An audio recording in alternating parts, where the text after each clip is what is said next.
Meus irmãos, vamos ler novamente o texto de Lucas, capítulo 9.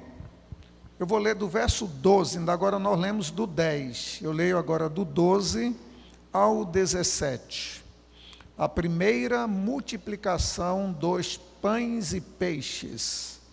Lucas 9, do 12 ao 17. E já o dia começava a declinar. Então, chegando-se a ele os 12, disseram-lhe: despede a multidão para que, indo aos campos e aldeias ao redor, se agasalhem e achem o que comer, porque aqui estamos em lugar deserto. Mas ele lhes disse: dai-lhe vós de comer. E eles disseram: não temos senão 5 pães e 2 peixes, salvo se nós próprios formos comprar comida para todo este povo. Porquanto estavam ali quase 5.000 homens. Disse então aos seus discípulos: fazei-os assentar em grupos de 50 em 50. E assim o fizeram, fazendo-os assentar a todos.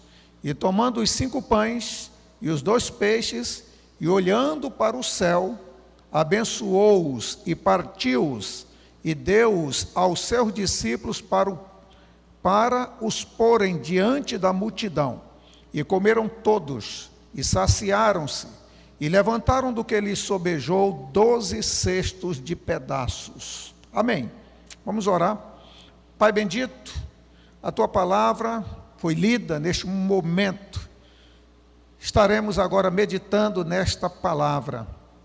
E eu oro no nome de Jesus, o Teu Filho, para que seja derramado, ó Deus, nessa noite, sobre o coração de cada um de nós, que aqui está, e daqueles irmãos que, privados de estarem aqui, acompanham este culto pela internet.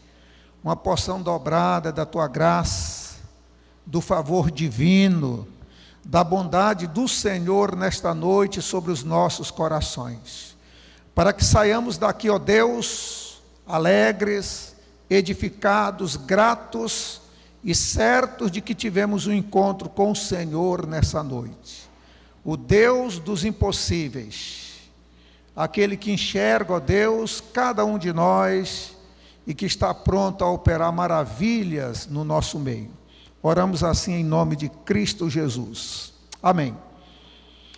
Meus irmãos, vamos lá para a análise aqui desse texto, a multiplicação, a primeira multiplicação na realidade dos pães e peixes, porque vai haver uma outra multiplicação também, ainda no Evangelho. No entanto, esta multiplicação dos pães, salvo a ressurreição de Cristo, é o único relato dos Evangelhos que está nos 4 Evangelhos. Geralmente a gente encontra relato nos sinóticos e não tem em João, ou então em Mateus e Marcos, ou então em Lucas e Marcos, mas é difícil encontrar nos 4. Geralmente, quando é uma passagem dos sinóticos, a primazia é do Evangelho de Marcos. Nós nunca vamos encontrar um relato que tenha no Evangelho de Marcos e que, por exemplo, não tenha ou em Mateus ou em Lucas. Sempre um relato de Marcos tem que ter ou em Mateus ou em Lucas. Quando um deixa, o outro está. E Marcos, assim, ele tem a primazia dos evangelhos, de todos os evangelhos. É como sendo o evangelho mais antigo. Fala-se até de um proto-Marcos ou de um ur-Marcos, um evangelho mais primitivo. É como se o evangelho de Marcos estivesse ali e os outros, quando escreveram, tiveram acesso também. Não que eles fossem copistas, eles foram redatores. Eles redigiram também os seus evangelhos com um propósito. Se nós olhássemos este relato aqui pela perspectiva de Mateus, a gente iria concluir, olhando para Mateus, que o fato de Jesus ter se retirado com os discípulos da Galileia seria devido à hostilidade de Herodes Antipas, o tetrarca, como pregou hoje de manhã o irmão cristiano. Mas não foi por causa disso. Não foi por causa da hostilidade. Lucas e Marcos, como eu vou dizer sempre, ou Lucas e Marcos, ou Mateus e Marcos faz uma afirmativa. E Lucas e Marcos vão dar a entender, e Marcos, na realidade, vai declarar explicitamente que a saída dele não foi uma fuga da perseguição de Herodes. Não, eles estavam atarefados, eles estavam cansados, eles não tinham tempo nem para comer. E Cristo disse para os seus discípulos: vinde, amados meus, a um lugar à parte e repousai comigo. Eu coloquei até aqui o texto de Marcos, que está no capítulo 6, no verso 31, que ele diz: vinde vós aqui à parte, a um lugar deserto, e repousai um pouco. Aí ele prossegue: porque havia muitos que iam e vinham, e não tinham tempo para comer. Então a jornada era árdua, era grande. E nós vamos ver, que a gente vai ler aqui, que nós precisamos, você precisa de repouso. Você não é uma máquina, um tanque de guerra. Às vezes a gente se acha e não tem tempo para repouso, para descansar. Cuide bem desse corpo aí, em um bom sentido, dessa carcaça que Deus nos deu. É uma máquina poderosa, mas ela tem limite. Então, o que Jesus fez na realidade foi sair com os discípulos dele. Mas nós vamos ver aqui também que, embora esse fosse o desejo de Cristo, ele não pôde se privar da multidão, porque a multidão ouviu e a multidão foi por outro lugar. Só que Jesus com os discípulos chegaram lá primeiro. O texto vai pontuar isso daí. Eles chegaram primeiro, mas depois a multidão chegou e Jesus atendeu a multidão, ensinava, pregou sobre o reino de Deus e viu a necessidade e saciou a fome ali dos seus discípulos, né? Então aquilo que era para ser um momento só dos dois, terminou não sendo. E eu vou focar na mensagem um comentário sobre isso também.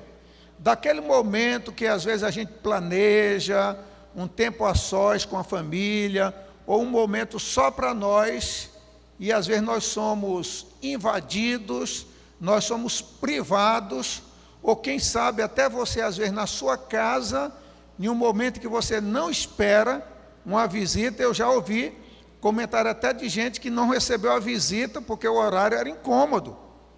Uma vez eu praticamente fiz isso lá em casa. Eu estava de saída, chegou alguém e eu só fiz acelerar a saída. Em menos de 2 quilômetros, o Espírito tocou no meu coração, mandou eu parar e disse: eu mandei essa pessoa no celular para abençoar a sua família hoje. Peguei o telefone, liguei para a irmã Ivanete. Eu já estava a caminho, que eu saí, eu ia levar os meninos para a Aliança Francesa. E eu disse para a Ivanete: receba bem a irmã, trata bem a irmã. Deus disse que mandou ela hoje aí para abençoar o nosso lar. Essa irmã era uma pessoa que nós tínhamos através do evangelismo, né? Ela aceitou a Cristo, e há mais de 20 anos que a gente não via, e ela apareceu lá em casa em uma manhã de um sábado, e a Ivanete disse: foi para abençoar mesmo, está sendo uma bênção a vinda dela aqui. Às vezes aquilo que você pode pensar que é um incômodo, pode ser uma grande bênção, e às vezes você se priva disso daí. Mas a gente vai comentar sobre isso daí. Os discípulos, eu preguei na quarta-feira aqui, eles foram enviados, depois de 2 anos e meio praticamente de treinamento, vendo Jesus fazendo, ensinando, e Lucas vem relatando aqui, nós estamos em uma exposição lectio contínua, aí os irmãos estão percebendo, Lucas mostrou vários eventos em que ele quer mostrar para os seus leitores que este Jesus, que alguns tinham dúvida, Herodes ficou perplexo. João Batista não pode ser, eu mandei degolar. Quem é? Quem é esse de quem eu ouço? O povo estava aturdido, perplexo, diante de tudo que Jesus vinha fazendo. E Lucas vem relatando Então teve um primeiro episódio, um maremoto ali terrível, que aqueles homens dos mares, acostumados com aquilo dali, achavam que iam morrer. E Jesus acalmou a tempestade. E eles mesmos disseram: quem é este que até o mar e o vento lhe obedece? Depois ele vai caminhando, um líder da sinagoga ali, com a filha doente de 12 anos, e disse: olha, minha filha está doente, quase à morte. E aparece uma mulher de um fluxo hemorrágico, ele cura aquela mulher do fluxo hemorrágico. Depois ele vai na casa da menina, porque ela morreu. Disseram para Jairo: não adianta mais incomodar, não tem mais jeito. De vez em quando a gente tem esses vereditos humanos: ó, não tem mais jeito. E Jesus disse para ele: não temas, crê somente. E foi lá e ressuscitou. E agora nós vamos nos deparar de novo, este homem, este jovem galileu, este rabino, que estava causando essa expectativa aí: quem é este? E agora esse homem, aí ele vai alimentar uma multidão, e a Bíblia diz que a multidão afluía. Eles foram para um relax, um momento de descanso, mas foram privados disso daí. Só que Jesus parou realmente para atender a multidão. Então, meus irmãos, vamos analisar aí essa multiplicação dos pães e dos peixes.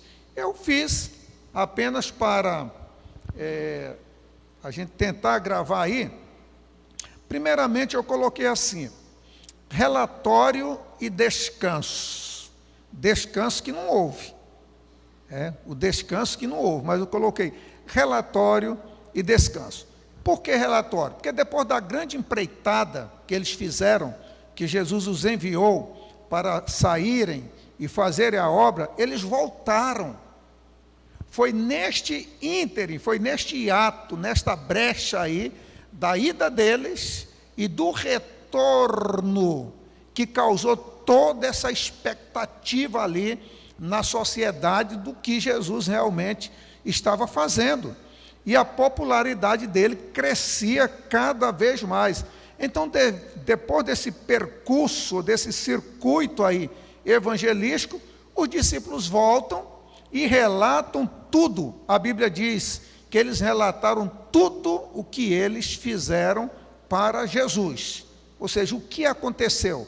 E eles ficaram maravilhados. A gente vai ver em um outro relato que eles vão dizer: Senhor, eles ficaram tão admirados, perplexos também, que eles disseram: Senhor, no teu nome, ou seja, além das maravilhas, no teu nome, até os demônios se nos submetem.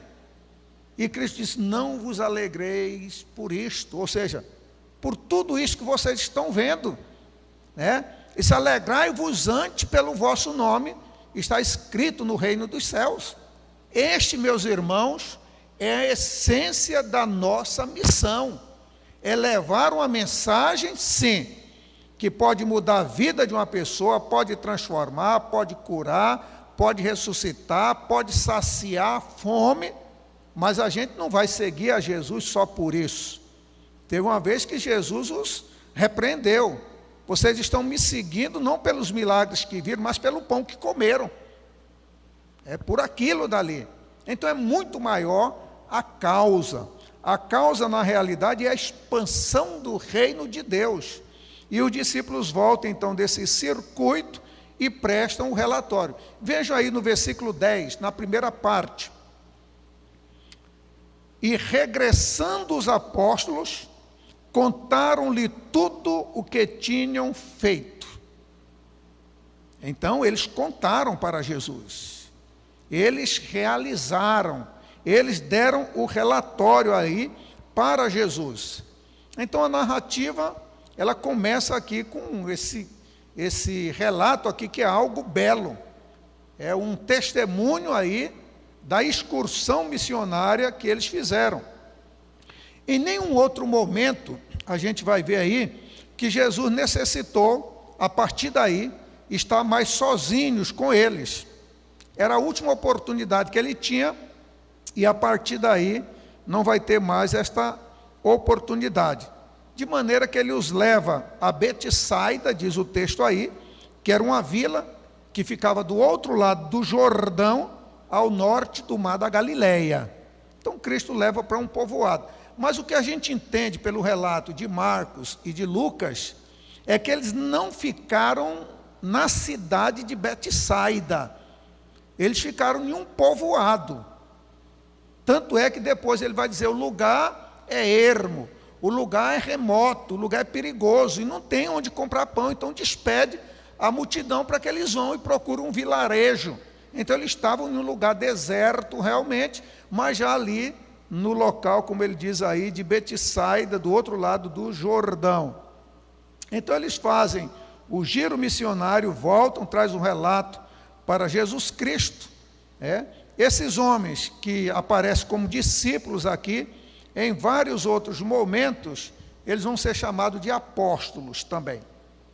Então, discípulos e apóstolos são os mesmos, as mesmas pessoas, mas vão receber o termo aí de apóstolos, os apóstolos de Jesus Cristo, os comissionados, aqueles que foram, em nome de Jesus, fazer a obra de Cristo Jesus. E aí eles contaram tudo o que tinha feito. Muitas coisas haviam acontecido nos últimos meses. João fora cruelmente assassinado, o corpo dele foi decapitado, sepultado. Jesus foi informado de tudo isso que havia acontecido. Herodes Antipas, o tetrarca, se sentiu gravemente perturbado e perplexo ao inteirar-se de tudo isso.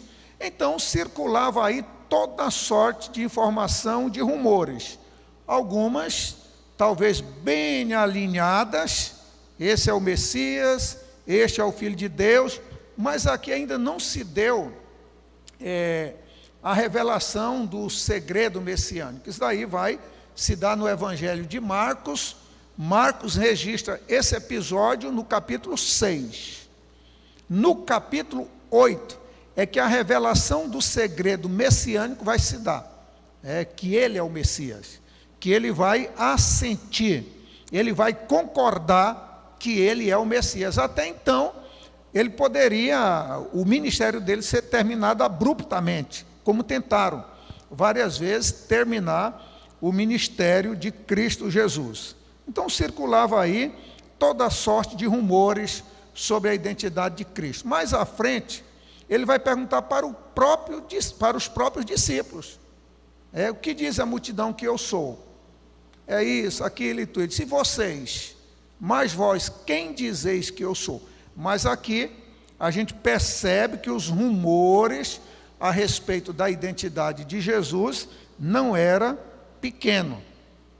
O grande rei aí, Herodes, se eu disser grande rei, vão pensar que é Herodes o grande, Então vamos tirar essa palavra, o grande rei, Herodes Antipas, o tetrarca, que era quem estava aqui no governo, ele estava perturbado também. A João eu decapitei. Então eles não sabiam realmente quem era. Veja agora a segunda parte do versículo 10. Verso 10. Nós vimos aí o relatório e a necessidade do descanso. E tomando-os consigo, retirou-os para um lugar deserto de uma cidade chamada Betsaida. Então a cidade era Betsaida, mas o lugar era algum vilarejo, não era bem no centro desse povoado aí. Diz que era um lugar deserto de uma cidade chamada Betsaida. E lá eles chegaram, com os discípulos para ter o repouso, mas depois a gente vê que eles não puderam descansar. Ou seja, foi interrompido ali. E eu coloquei aqui uma nota apenas, e já falei ainda agora, para você ter cuidado com o seu corre-corre, com o seu agendamento. Trabalhe enquanto puder, enquanto é tempo, faça isso, mas sempre que você puder, tira um tempinho para você. Tira um tempinho para a família. Isso é importante. Você ter esse tempo, esse momento em família. Os discípulos com Cristo, nesse circuito aí, haviam realizado todos os árduos deveres pertencentes a atividades missionárias que tinham que fazer, procuraram então esse momento de descanso, mas foram interditados ali. Então o próprio Cristo Jesus, ele tirou um momento com seus discípulos devido ao fardo pesado e árduo do ministério dele. Então essa orientação vale para os discípulos e vale para nós hoje também. Mas aqui, além disso daí, de que nós precisamos de um momento para repousar, para recuperar as energias, agora tem que ser um momento equilibrado, porque quando é demais o corpo fica mais preguiçoso também. Não sei se você já percebeu isso, né? Quando se descansa demais, então o corpo também sente, mas o corpo precisa, isso é normal, né, desse repouso aí. Por outro lado, eu fiz um contraponto aqui. E eu coloco esse contraponto contando uma história. É comum todas as pessoas, e principalmente no ministério, ter um dia que é chamado off, dia off. Geralmente os líderes gostam de colocar na segunda-feira. E um colega meu contou um caso, ele está lá nos Estados Unidos desde 93. Foi para lá em 93, para lá está até hoje. E então, colega dele, pastor, uma irmã com câncer, um estado meio complicado, ligou para ele na segunda-feira, para o seu líder, para o seu pastor. Pastor, estamos precisando da sua ajuda. E o pastor foi e disse: olha, hoje é o meu dia off. E ela disse: pastor, só que o meu câncer não tem dia off. É de segunda a domingo, latejando 24 horas por dia. Eu estou aqui com isso, dizendo aos irmãos que qualquer horário que os irmãos tiverem dificuldade, os irmãos têm o meu telefone.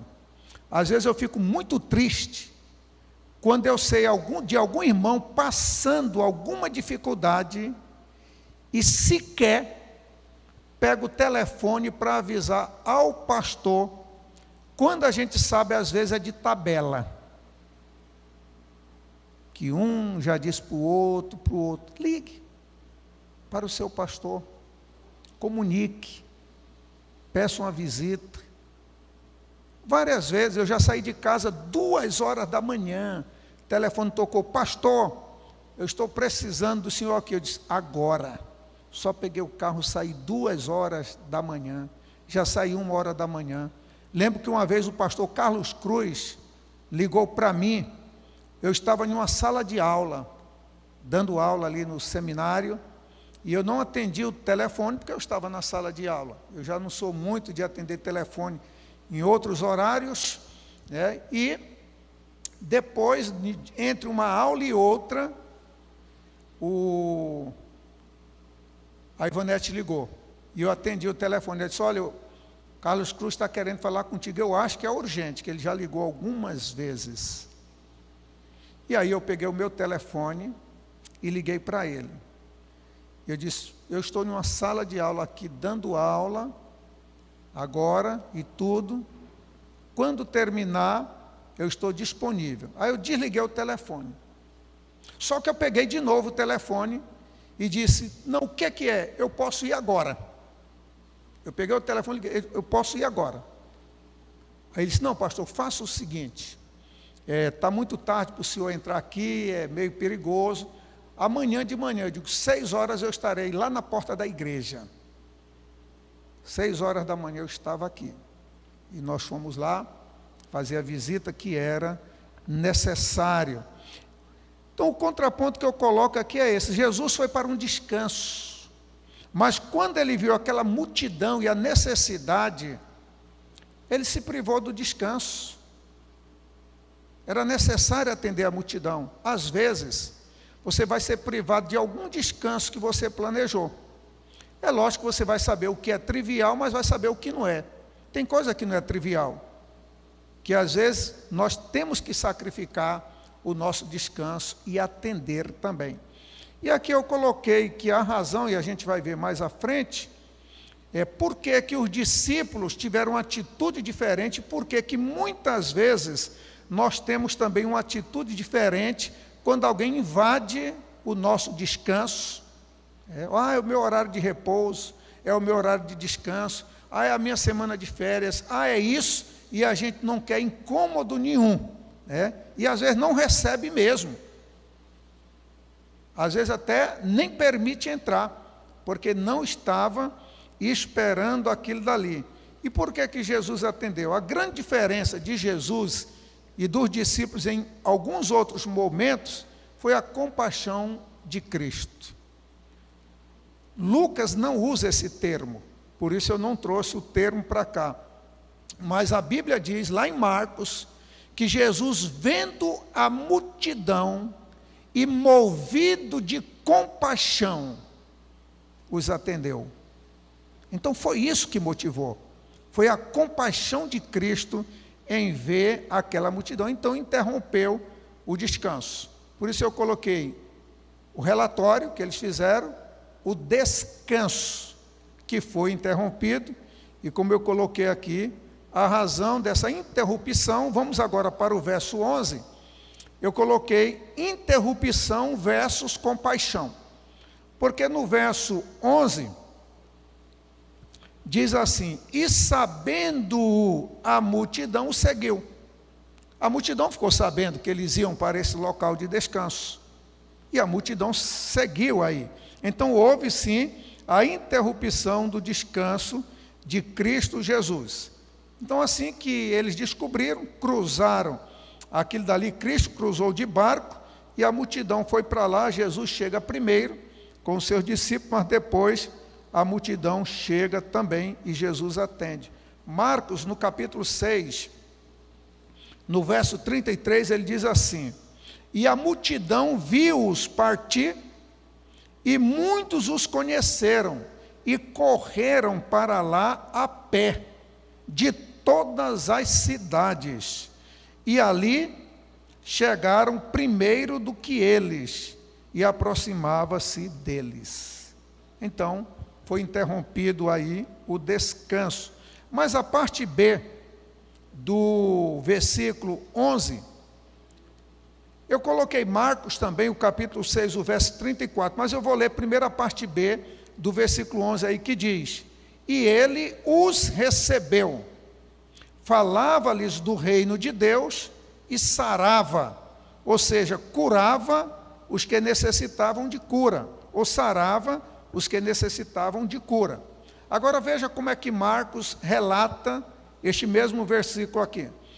E Jesus saindo, Marcos 6,34, e Jesus saindo viu uma grande multidão e teve compaixão deles, porque eram como ovelhas que não têm pastor. Aí agora que ele vai dizer, e começou a ensinar-lhes muitas coisas. O Lucas não coloca essa parte, teve compaixão deles, porque eram como ovelhas que não têm pastor. Mas Marcos coloca. Então é a compaixão de Cristo. Na realidade, Cristo é a compaixão em pessoa. Então ele é movido em ver a multidão ali, ávida, né, foram a pé. E chegaram ali, dantes, né, e aquela horda, aquela grande multidão, e Jesus, então cheio da compaixão divina, atende esta multidão. Ok? Então agora vamos para a multiplicação dos pães. Então os versículos 10 e 11, eles são apenas o relatório que os discípulos deram, né, mostrando que o descanso não foi até o final, foi interrompido, mas Jesus ensinou, parou para atender a multidão, e agora aqui entra a multiplicação dos pães, que eu quero acompanhar com os irmãos aí. Meus irmãos, nessa multiplicação dos pães, nós vamos aprender aqui algumas lições. E eu gostaria que você estivesse agora com o coração aberto para receber esses ensinamentos. Porque muitas vezes nós somos como Tomé, não cremos, né, como os discípulos que olham para a grande multidão e não vemos a solução que está bem perto de nós.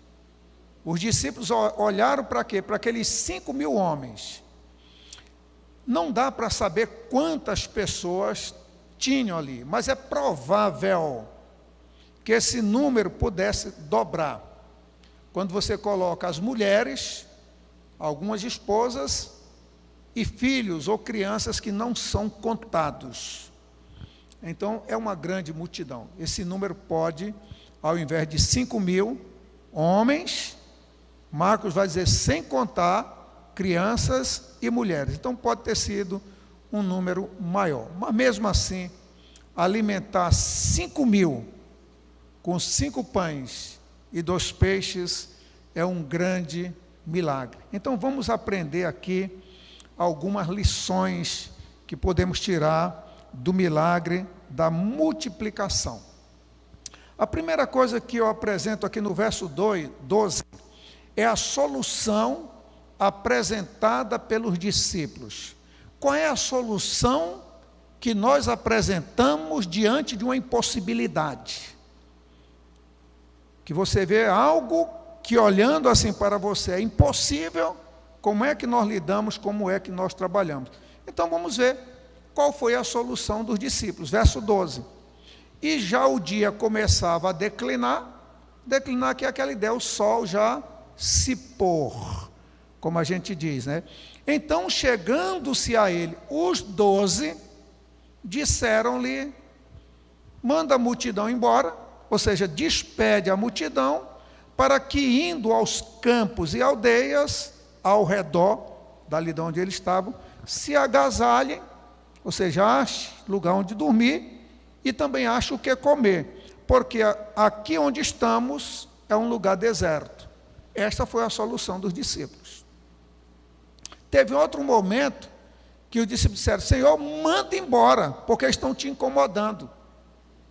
Teve outro momento que as crianças vinham para ele, os discípulos também tentaram impedir. Eles, deixai vir a mim os pequeninos, porque dos tais é o reino dos céus.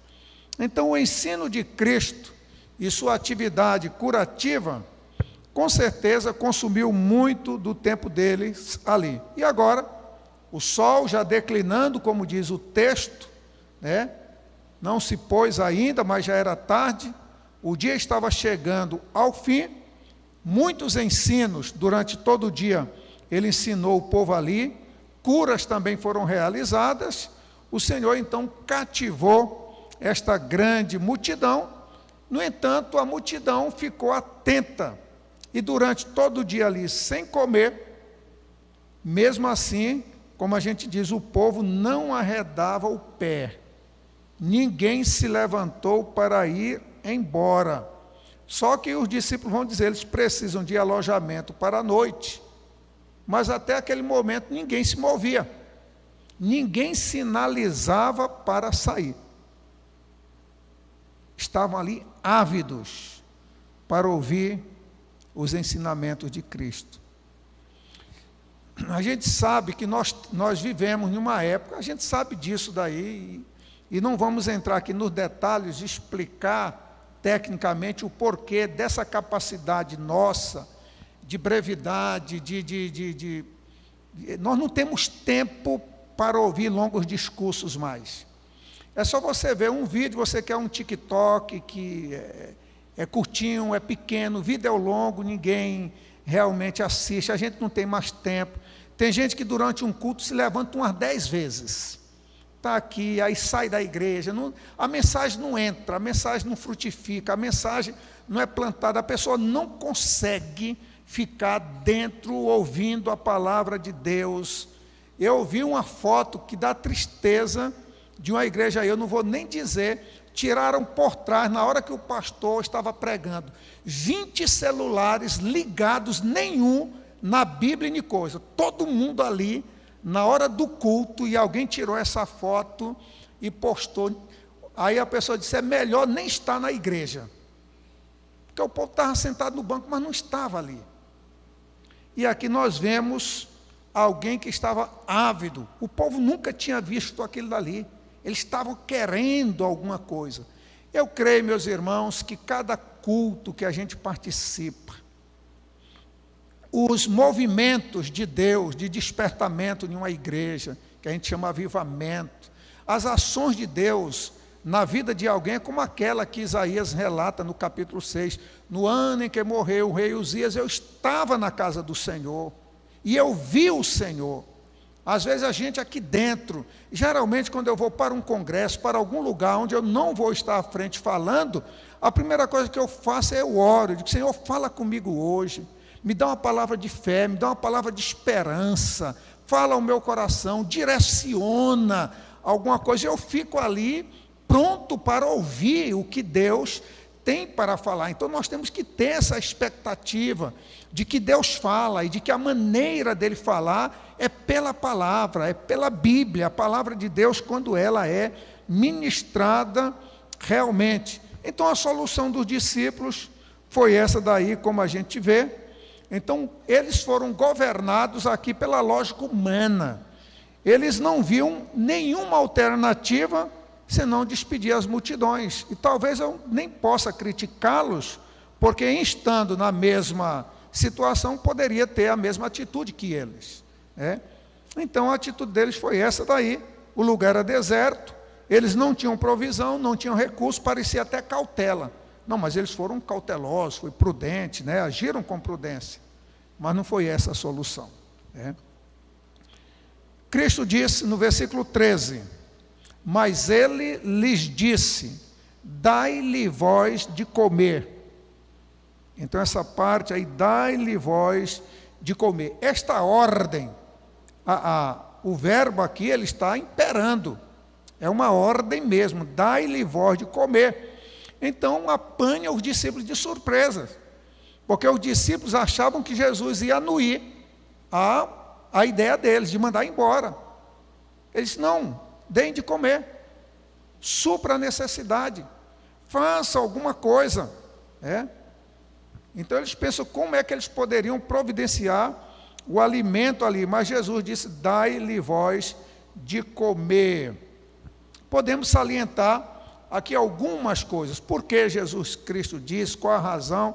É lógico que ele já sabia o que iria acontecer ali, mas Jesus quer dizer que esses homens não devem desvencilhar-se tão depressa da sua responsabilidade.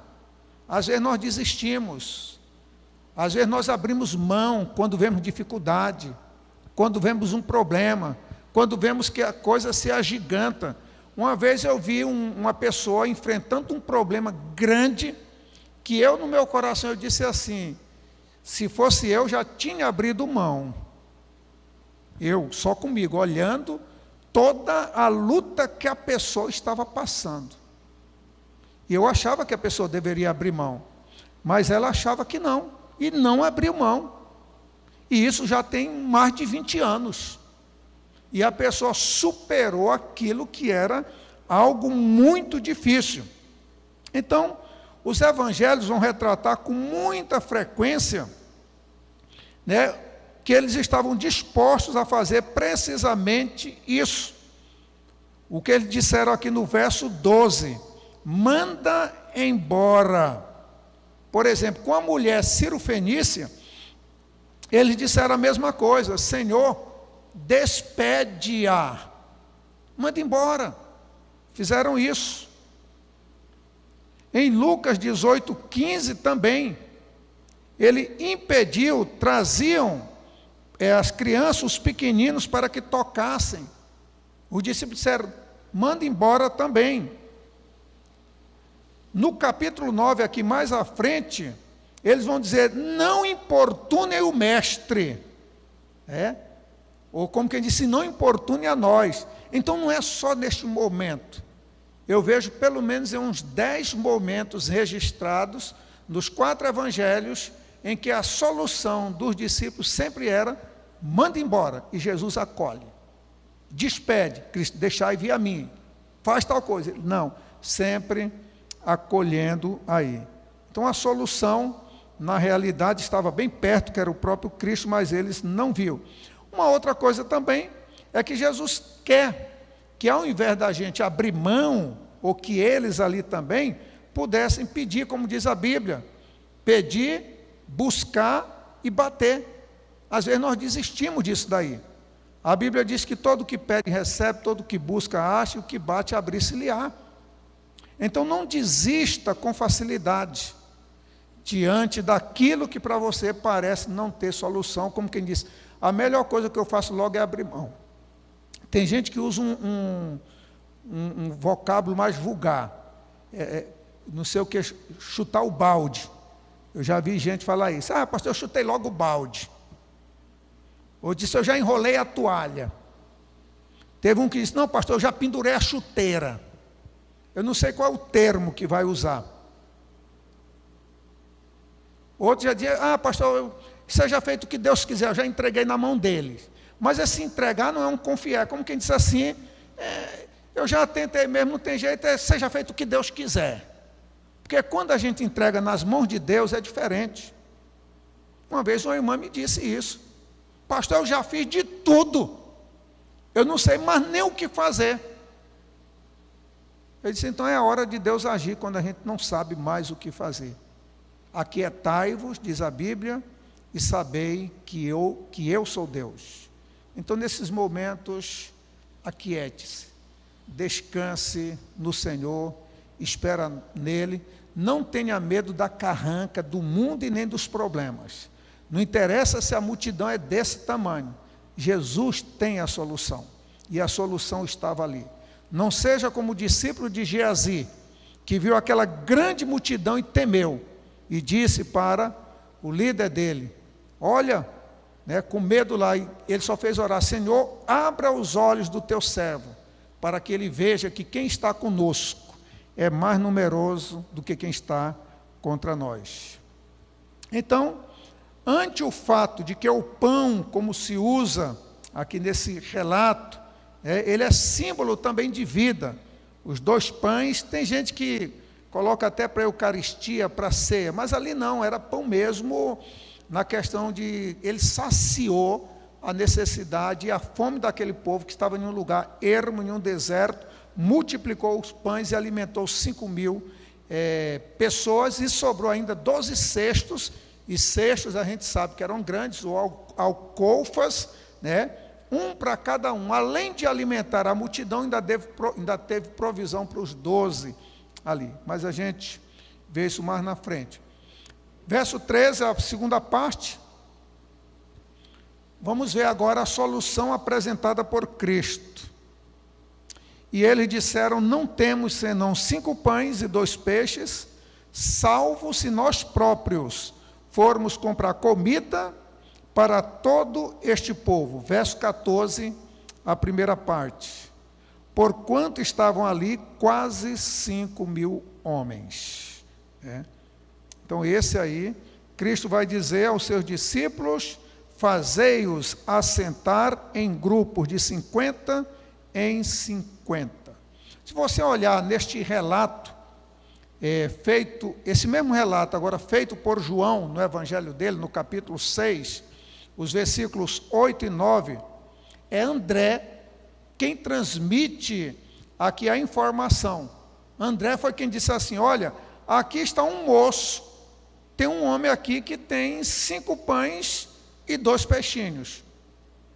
Lucas não diz, Marcos também não diz, por isso que é bom a gente ler, fazer essas leituras complementares, mas João vai dizer ali que foi André. Às vezes a nossa atitude é como a dos outros discípulos, mas eu posso ter a atitude de André também, e dizer, Senhor, olha, não tenho nada, o que eu tenho é isso, está aqui nas tuas mãos, eu vou entregar nas tuas mãos, abençoa. Tem uns que vê solução, então André, ele trouxe a solução aí, olha, tem aqui um homem que ele tem aí 5 pães e 2 peixinhos, só precisa desse,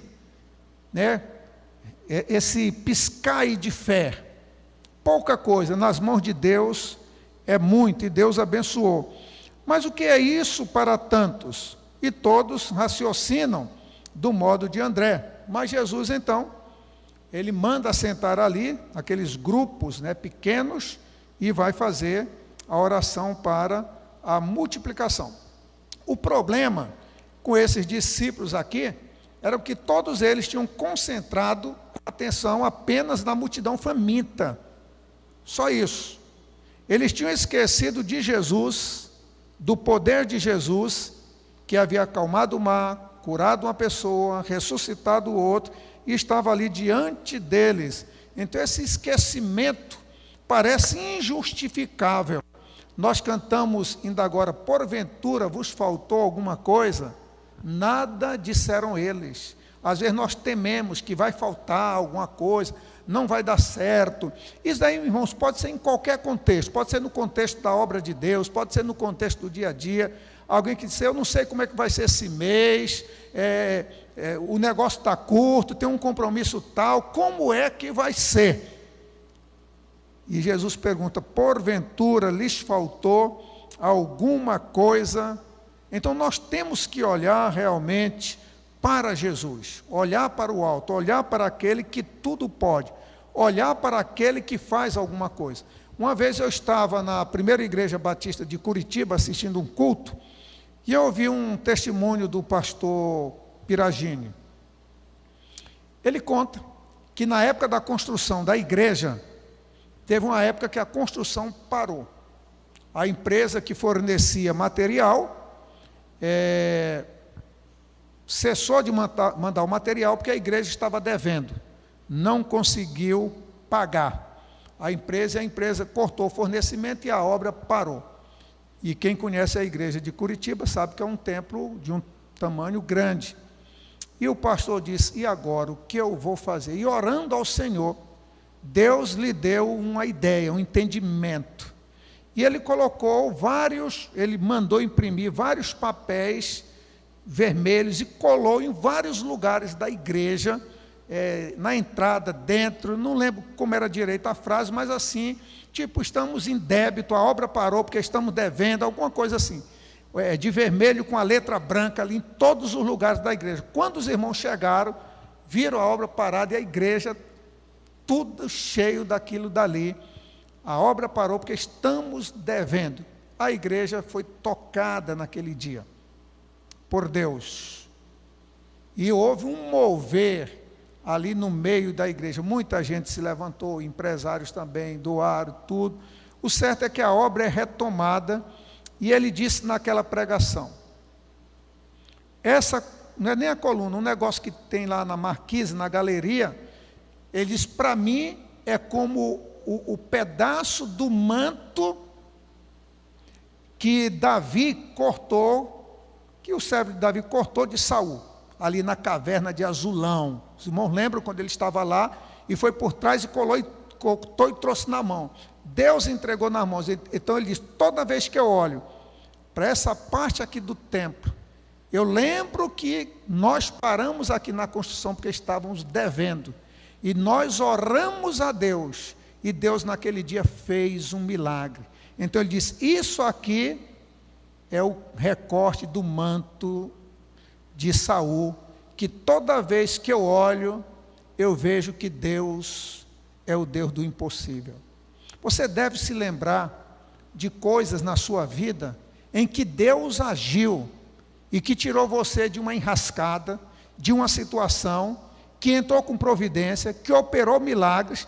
Os hebreus faziam isso de vez em quando.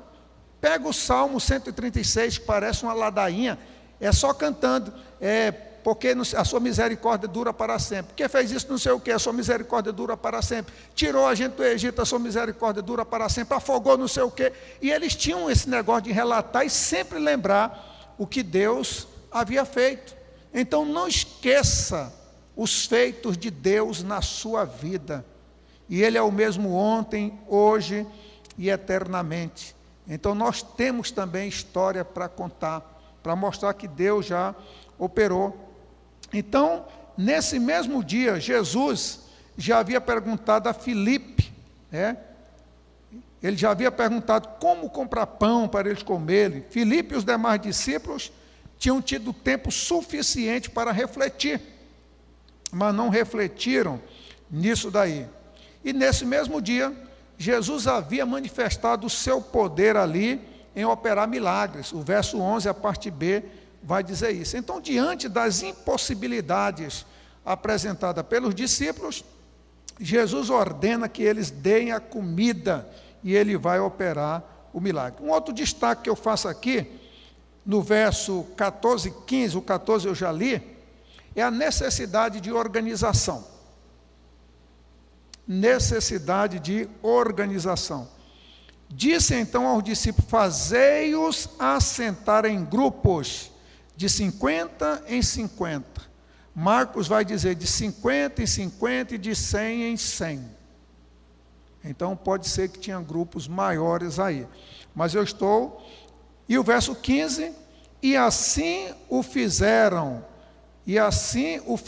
fazendo-os assentar a todos. Irmãos, uma multidão como esta, pelo menos 5.000 tinha ali, desorganizada, poderia ser uma tragédia. A gente sabe como é uma multidão. Eu vi um caminhão um dia desse, em um vídeo que eu assisti um dia desse, o caminhão só fez assim inclinar e toda a mercadoria caiu. Irmãos, em menos de 10 minutos não tinha mais nada. Até gente que ia passando de carro, parava o carro e colocava aquelas coisas dentro do carro e prosseguia. E não tinha 5.000 pessoas não. Além do que poderia acontecer, né, mas assentar em quantidade de 50 ou de 100, dá para saber quantos tinham mais ou menos. Olha, nós temos aqui 50 grupos de tantos, aí daria para saber quantos mais ou menos. É muito mais fácil de contar do que sair de um por um. Então houve uma organização. E eles puderam então ter uma ideia de quantos mais ou menos. Então tem uns que vão dizer de 5.000 homens e outros vão dizer aproximadamente, mas nenhum foge dessa média aí. Mas nós vemos uma organização realmente no trabalho deles. Então o nosso Deus, Ele provê, mas Ele quer que a gente organize as coisas também. Até nas suas dívidas, se você tiver, você tem que colocar em um papel quanto é que vai entrar esse mês, quanto é que eu estou devendo, quanto é que é isso, como é que não sei o que é que eu posso gastar. Rapaz, eu gosto todo dia de comer um hambúrguerzinho, um hambúrguer está R$10, 15, eu acho que essa semana eu vou ter que cortar, e você vai ter que fazer uma organização. É preciso organizar as coisas. Então, em tudo a gente tem que saber organizar aí as coisas, tanto porque vai ficar mais fácil da gente fazer as coisas, né? E também da gente sair dessa. O Norman Vincent Peale, já falecido, pastor batista, ele foi um dos pioneiros do mundo a escrever sobre pensamento positivo. E o pastor Norman Vincent Peale, ele escreveu o livro O Poder do Pensamento Positivo. E se tornou um best-seller. Até hoje você ainda encontra.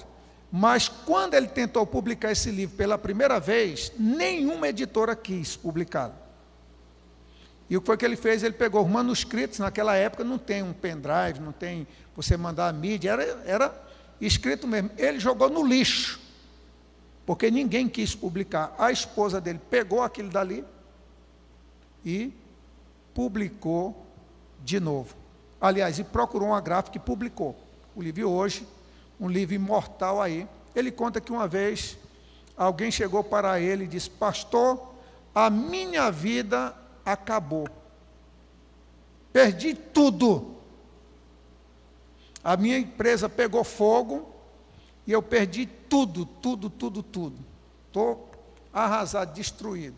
Aí depois que ele contou tudo, ele disse assim: pega uma caneta aí e um papel em branco.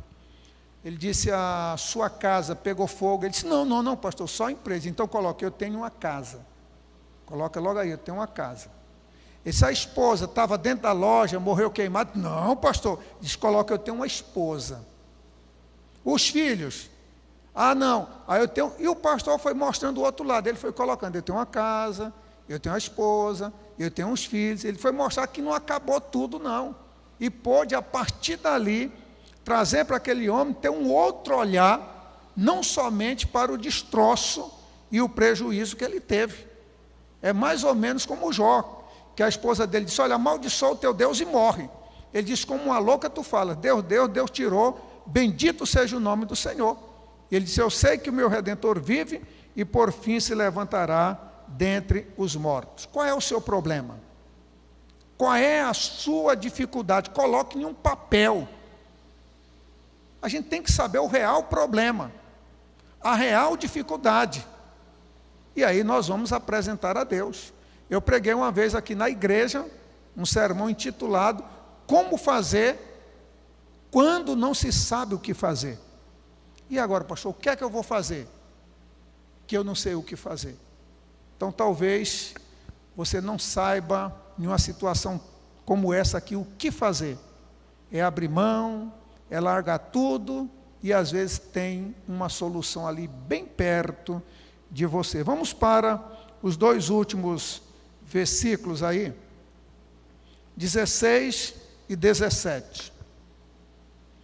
Diz assim a palavra de Deus: e tomando os 5 pães e os 2 peixes, e olhando para o céu, abençoou-os e partiu-os e deu-os aos seus discípulos para porem diante da multidão. Verso 17: e comeram todos e saciaram-se, e levantaram-se do que lhes sobejou 12 cestos de pedaços do que sobrou.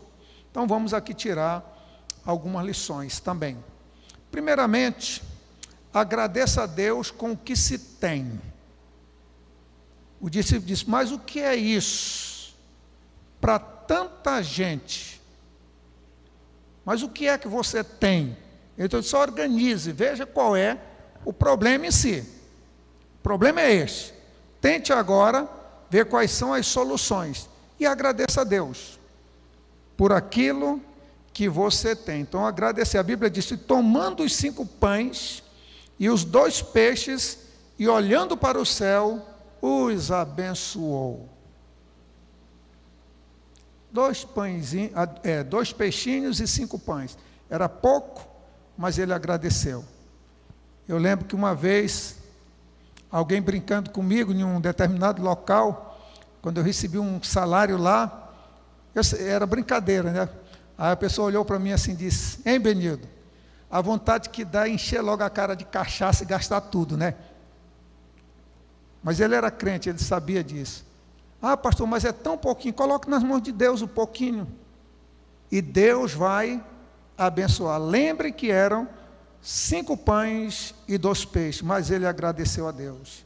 Eu contei aqui que eu fui almoçar na casa de uma pessoa, há muitos anos, vai fazer 40 anos, e naquele almoço era um jabá com arroz. E eu lembro que o marido reclamou para a esposa e disse: ô Dalva, jabá de novo. Irmãos, eu agradeci tanto por aquele jabá. Eu comi, achei tão gostoso aquele jabá. Mas ele estava reclamando: mas jabá de novo. Ele disse: ô meu velho, mas tu só compra jabá? O que é que eu vou fazer? Agradeça a Deus. Pelo menos tem isso. Quarta-feira à noite o Sarmento trouxe para mim uma macaxeira muito gostosa, cozida. E quando eu cheguei em casa eu comi aquela macaxeirazinha ali, né? Muito gostosa. Aí ele contou assim: às vezes tem tantas pessoas aí passando necessidade, pastor, e muitos reclamando de barriga cheia. É agradecer a Deus nas pequenas coisas.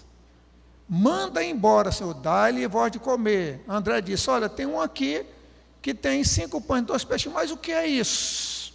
Eu não sei, entrega para Deus, você vai ver o que é isso. Não despreze o dia das pequenas coisas. Deus pode fazer a partir de uma pequena coisa o que Ele fez aqui na multiplicação dos pães. Diz a Bíblia e comeram todos, a Bíblia diz, e se saciaram. Os irmãos sabem o que é saciar. Todos nós sabemos o que é saciar. E sabe também quando não está saciado. Eu já comi em alguns lugares que a comida era tão gostosa, eu queria mais, mas não dava. E às vezes eu queria, mas eu olhava para os outros. Eu digo, se eu for fazer vontade, não vai dar para todo mundo. Aí a gente tinha que se conter. A gente termina, mas não estava saciado.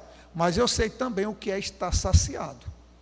Uma vez nós fomos, a Ivanete estava, nós fomos na casa de uma mulher rica, aonde nós fomos jantar. Ela era rica. Todos os talheres, colheres, talheres, tudo era de ouro puro, maciço. Cada um assim pesando, vamos dizer, 50, 100 gramas de ouro, tudo.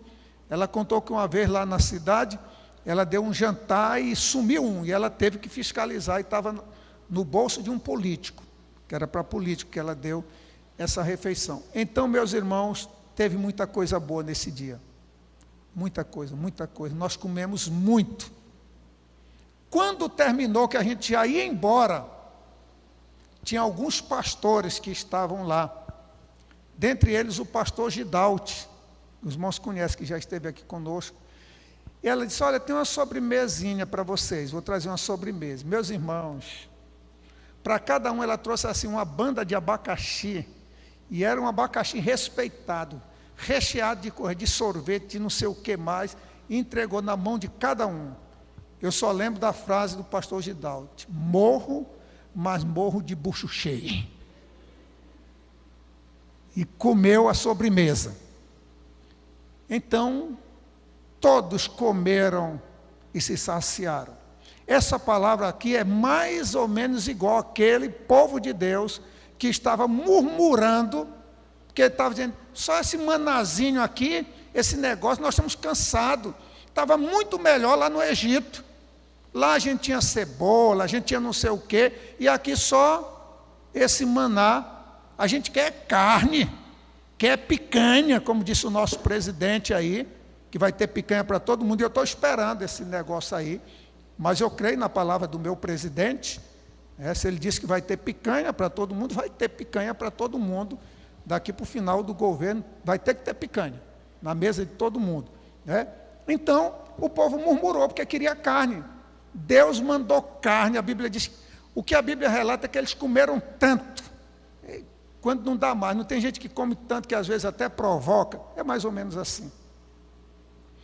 Irmão, saciar, não é só isso não, tenha que ter cuidado para o saciar, não levar para a gula, ou para a insatisfação eterna, a pessoa que nunca se satisfaz com nada, sempre ela quer mais. Não está desempregada, ela quer um emprego, aí arruma um emprego. Aí depois de um ano ela vai dizer, mas é só um salário, eu quero um melhor, aí arruma um melhor, 2. Aí quer mais, e mais, e mais, e a pessoa nunca está satisfeita e nunca está contente por nada. Seja como Paulo, aprendi a estar satisfeito com tudo. Eu sei ter abundância e eu sei ter necessidade. Eu posso todas as coisas naquele que me fortalece. Então, meus irmãos, no pouco ou no muito, seja agradecido a Deus. Agradeça a Deus. Escute o que eu estou dizendo. Levante hoje à noite o que você tem para Deus. Diz, Senhor, é isso que eu tenho e eu te agradeço em nome de Jesus. E se precisar de um milagre, diga, Senhor, faça um milagre. Eu não sei o que vai acontecer esse mês, mas eu espero do Senhor um milagre. Então, coloque nas mãos do Senhor.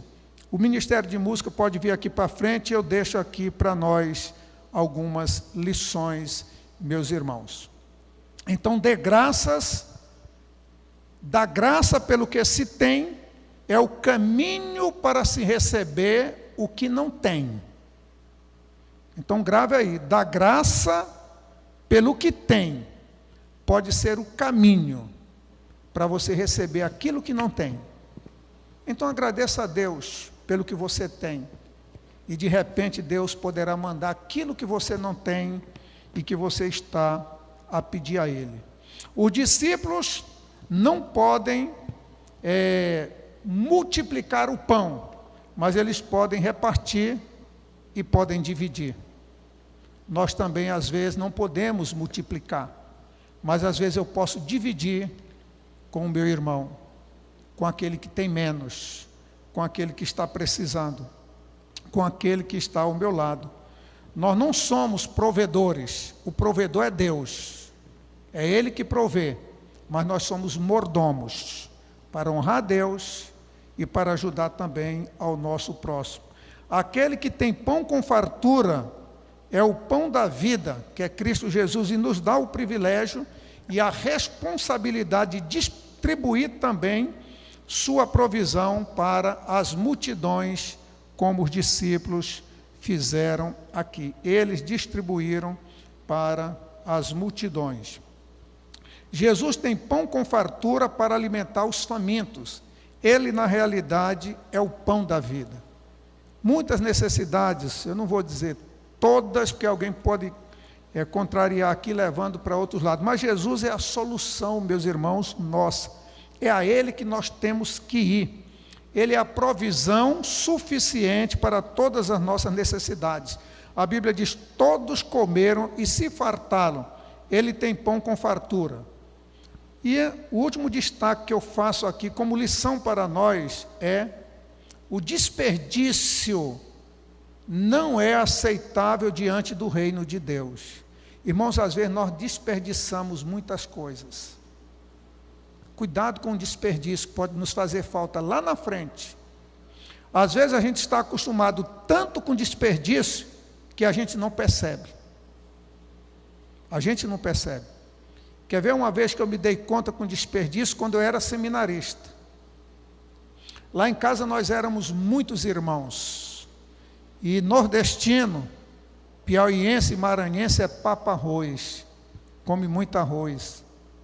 O irmão Amâncio está rindo porque ele sabe o que é isso. Ele sabe muito bem, né, irmão Amâncio? Tem que ter arroz. Teve uma época lá em casa que eram 70 quilos de arroz por mês. Uma saca e mais 10 quilos. E eu voltei em casa uma vez como seminarista. Eu vi aquele bocado de menino, comia, aí deixava uma parte no prato. Aí vinha outro, comia, deixava no prato. E outro comia, deixava no prato. E a pessoa que ia lavar ia só pegando aquele resto e jogava. E no final, um bocado de comida ia para o lixo. Aí eu lembrei, poxa, lá no seminário isso ia me ajudar tanto, assim, algumas noites lá, eu precisando de comida e aqui em casa jogando fora. Você sabe disso. É pão que a gente compra e não come, seca. A gente joga no lixo. É fruta que a gente compra, murcha, vai para o lixo. Há muitas coisas. Então o desperdício não é de Deus. A Bíblia diz que eles recolheram 12 cestos cheios de pedaços. Então não desperdice. Jesus não tem apenas provisão suficiente, mas com sobra. E os 12 cestos então sobejaram, mas não foram para o lixo. Foram recolhidos e reaproveitados. Ou seja, não há lata de lixo no reino de Deus. Lá em casa tem, todo lugar tem na cozinha, né, aquele negócio de lixo. No reino de Deus não tem cesto de lixo. Então, muito cuidado com o desperdício. Que Deus, meus irmãos, nos abençoe. E eu finalizo aqui com duas situações que eu coloquei.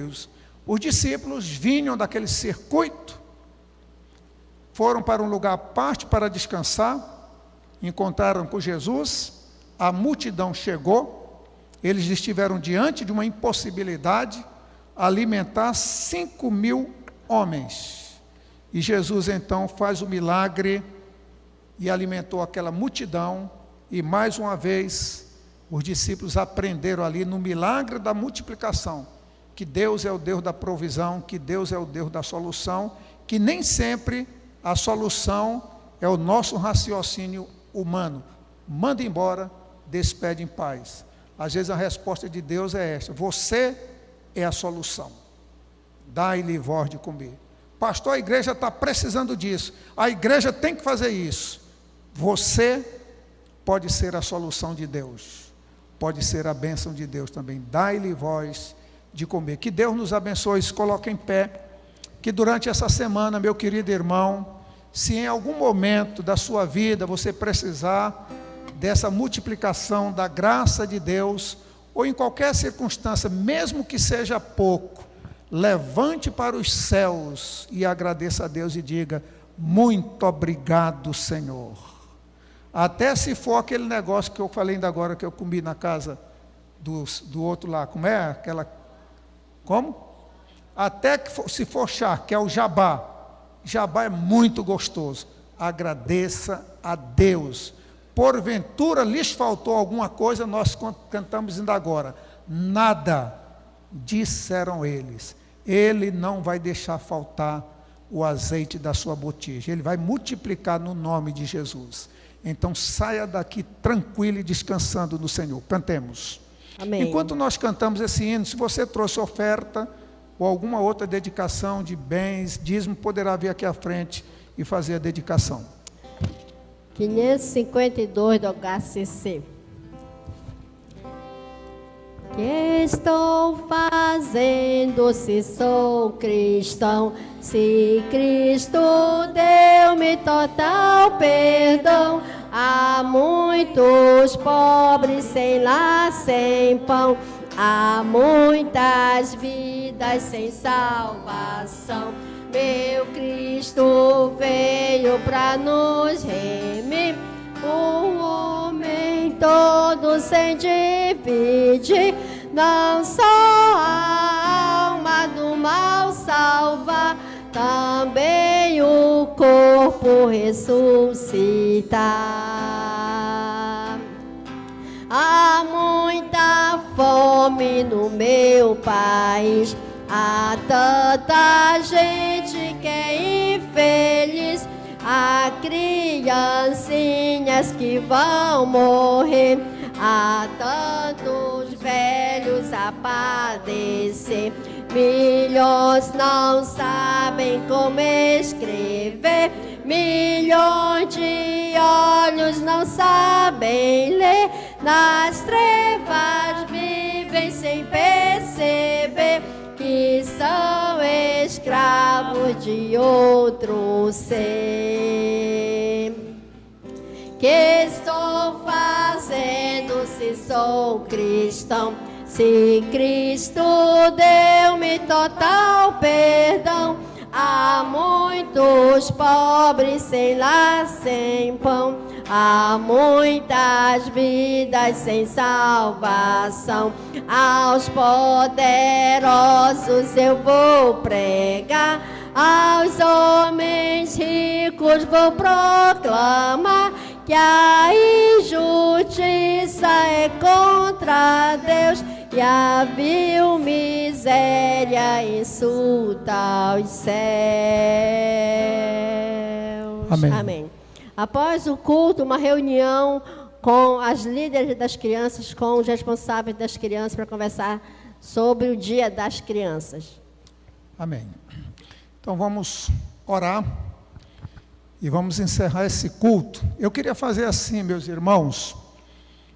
Os discípulos ficaram ali de 50 em 50. Eu queria que nós ficássemos com famílias. A sua família tal, que algum membro da sua família, fique do lado. Se você estiver sozinho, fique sozinho. Mas se tiver alguém da sua família aí, fique do lado da sua família. Nós vamos orar hoje à noite por nós, pedir a bênção de Deus, encerrar esse culto. Nós vamos agora voltar em paz para os nossos lares. Que Deus lhe leve na sua santa paz e abençoe, derramando graça e bênção sobre a sua vida. Então vamos orar ao Senhor nosso Deus. Oremos. Pai bendito, nós louvamos o teu nome. Nós finalizamos este culto agora orando em família, aqui juntos, próximos, ó Pai. Talvez alguns membros privados de estarem aqui, mas estão envolvidos também nesta oração. E eu coloco essas famílias em tuas mãos. Às vezes atravessamos problemas e o Senhor conhece o dia a dia do nosso lar, conhece aquilo que precisa ser restaurado, aquilo que precisa ser abençoado, aquilo que precisa ser suprido, ó Deus. E eu te peço no nome de Jesus, que hoje seja noite de restauração, hoje seja noite de milagre, hoje seja noite de provisão em muitos lares, em muitas famílias. Tu que olhas, ó Pai, contemplas, conhece tudo. Abençoa os teus filhos aqui, ó Pai. Aqueles que oram também conosco na sua casa, abençoa esta família, este lar. Há outros, ó Pai, que nós sabemos, e alguns até que nem podemos declinar o nome aqui em público, mas que precisam da graça do Senhor, do favor do Senhor. Abra os olhos da nossa mente, do nosso entendimento, faze-nos, ó Deus, enxergar diante das impossibilidades, das adversidades, a olhar para o alto, a olhar para o Senhor e saber que o nosso socorro vem do Senhor. Abençoa no nome de Jesus, portanto, ó Deus, e assim como multiplicaste esses pães, que o Senhor esteja a multiplicar também as soluções, ó Deus, na vida de cada família que neste momento ora e que neste momento clama ao Senhor. Nós agora estaremos retornando aos nossos lares. Que o Senhor nos leve em paz, nos dê uma noite abençoada, uma boa semana, ó Deus, a cada um de nós. Que o teu amor, a graça de Jesus Cristo, teu Filho, e a comunhão do teu Santo Espírito seja conosco hoje e para todo sempre. Amém e amém. Que Deus nos abençoe. Nós não temos pães multiplicados e nem peixes, mas tem um cafezinho, um chazinho ali. Antes de sair, beba um chazinho, um café, e quando chegar em casa, coma e se satisfaça, lá em casa. Deus nos abençoe. Está encerrado o culto.